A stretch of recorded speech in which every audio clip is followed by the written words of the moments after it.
ఇంట్లో రాత్రి 9 తర్వాత ఎవడైనా ఫోన్లు మాట్లాడితే తొక్క తీసేస్తాను ఒక్కొక్కడిని. కానీ నాన్నగారు మీరు రాత్రి 12 గంటల తర్వాత వాట్సాప్ లాస్ట్ సీన్ కనబడింది నాన్నగారు. అధిక ప్రసంగి. అమ్మా నాన్న పిన్నితో నైట్ చాటింగ్ అమ్మా.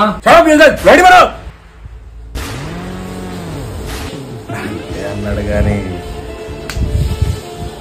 ఎంత బాగుంది.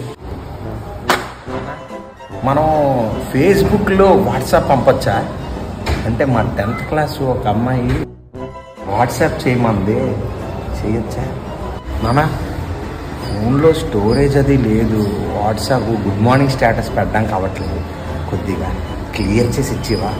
ఇక నాన్న టీవీ రిమోట్ పాడైపోయింది కదా నాన్న, టేప్ వేసి బాగు చేశానన్న. నాకు తెలుసురా నువ్వు జీనియస్ అని. నువ్వు ఎవడ కొడుకువి? నా కొడుకువి. ఈ ప్రపంచం ఇంకా తెలుసుకోవాలి. హలో రామయ్య గారు. చెప్పండి సార్, మీ అబ్బాయి మా అమ్మాయి వెనకాతలు పడుతున్నాడు అండి. సరే నేను చెప్తానండి. ఎవడ కొడుకాడు?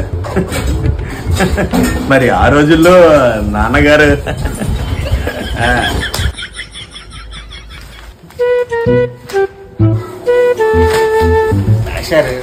కుర్రాళ్ళకి డబ్బు అంటే లెక్క ఉండట్లేదండి.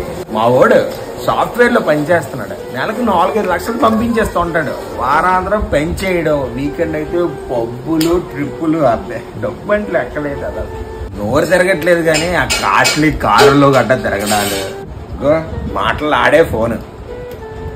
నాన్న చెప్పరా? నాన్న అదే ఆటోకి డబ్బులు లేవు నాన్న, 200 పంపించిన.